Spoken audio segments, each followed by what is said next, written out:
Respected brothers and sisters in Islam, Assalamu alaikum wa rahmatullahi wa barakatuh.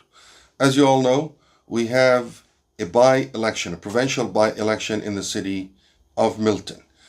And when we talk about provincial elections, we need to make sure that we distinguish between the responsibilities of the federal government and the provincial government so we can make an educated choice and we can vote for the best candidate that will serve our interest at this level of government.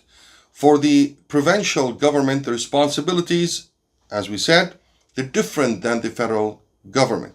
The main four responsibilities that we need to look at, or at least that probably concern most of us, are number one, education. So everything has to do with the curriculum and the outcomes of education are essentially a responsibility of the Ministry of Education and the provincial government. All the guidelines are set by the Ministry of Education.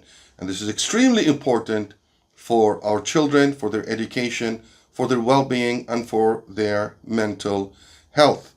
Number two is health. Health service is a responsibility of the provincial government, and it's something that concerns all of us for sure. Number three, Treasury Board and Finance. And number four, energy.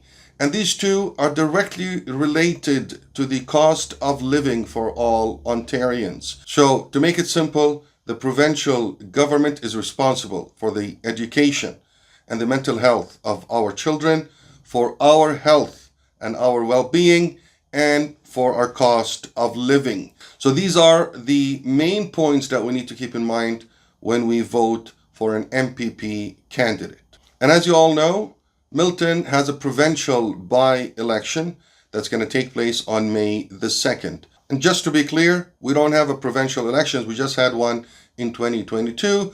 But the previous MPP for Milton, Parngill, stepped down in order to run for the federal position. So now we have vacancy in the MPP position for the city of Milton.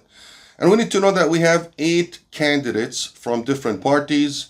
2 of them are independent. But we have 2 main candidates that we need to look at today. Let's start with Galen. Galen is fairly young with short and limited experience in the public service. He's been working with different candidates as an administrator for the past 4 or 5 years. However, Galen has very strong ties to the Liberal Party, the Ontario Liberal Party, through his mother, Indira Naidu Harris. Who's Indira? She was the Minister of Education in 2018 under the government of Kathleen Wynne.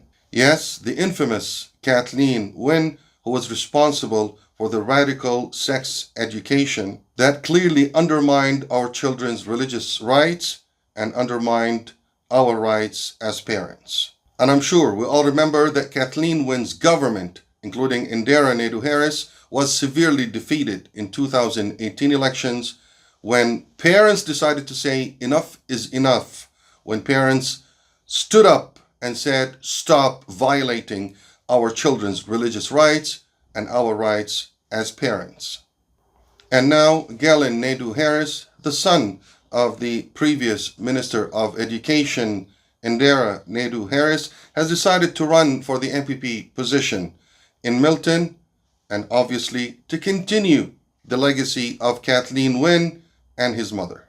And it's not hidden that Kathleen Wynne officially endorsed Galen and is also helping him in his campaign. On the other hand, Galen is going to be working under the new leader of the Ontario Party, Bonnie Crombie, who's not any better when it comes to parents' rights and children's religious rights. We saw that very clearly in the summer of 2023 when she opposed the protest, the peaceful protest of the parents that were demanding the protection of the children's religious rights and their rights as parents. And we all know how she intimidated parents through her tweets and through her statements in an attempt to prevent them from joining the peaceful protests. So what do we expect from a candidate that has Kathleen Wynne as a mentor and his mother was the Minister of Education in Kathleen Wynne's government, and a leader who is Bonnie Crombie? I guess we should expect more disrespect and more disregards to our rights as parents and to our children's religious rights in schools. Don't forget that the Ontario Liberal Party is the mastermind behind the school programs and curriculum that is obviously aimed to strip our children from their religious rights and strip parents from their rights over their children.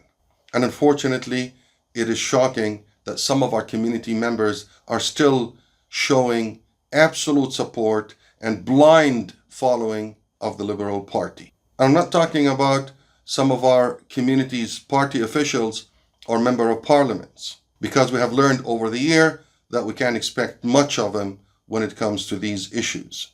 But I'm talking about normal community members that are parents and are expected to be more focused on their children's religious rights and their own rights as parents.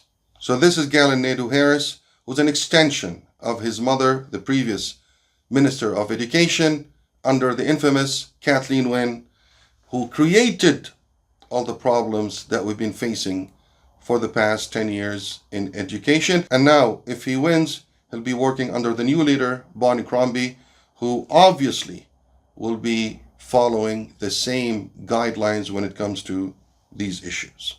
The other significant candidate is Brother Zishan Hamid.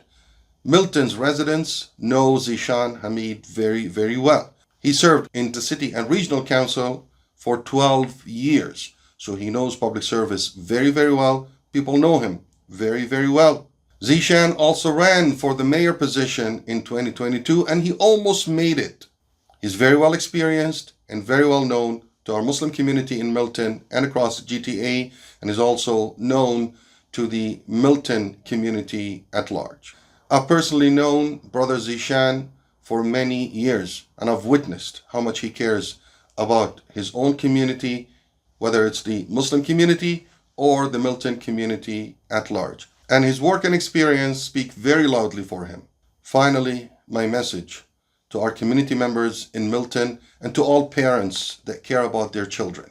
We, the parents, have stood up strongly and clearly to defend our children's rights and succeeded in defeating Kathleen Wynne and her government in 2018 and her successor, Stephen Del Duca, in 2022. And inshallah, we will do the same when it comes to the next provincial elections, and we will deal with Bonnie Crombie in the same way if she insists on violating our children's religious rights and our rights as parents. But now it is your responsibility in Milton. It is in your hands to make sure that Kathleen Wynne's student will never make it to the provincial parliament. Please take this by-elections very seriously, and let's show all officials that we as parents care about our children's religious rights and care about our rights as parents. The official election day is on May 2nd, but you don't have to wait till that date. The advanced polls have started on April 21st, and it's going to continue to April 26th from 10 a.m. to 8 p.m. We'll put the polls locations in the description. Please vote in the advanced polls and make sure your voice is heard and make sure your rights will be protected. May Allah protect us and protect our children from all harms, the explicit, obvious harms and the implicit, hidden harms. Allahumma ameen. Assalamu alaikum wa rahmatullahi wa barakatuh.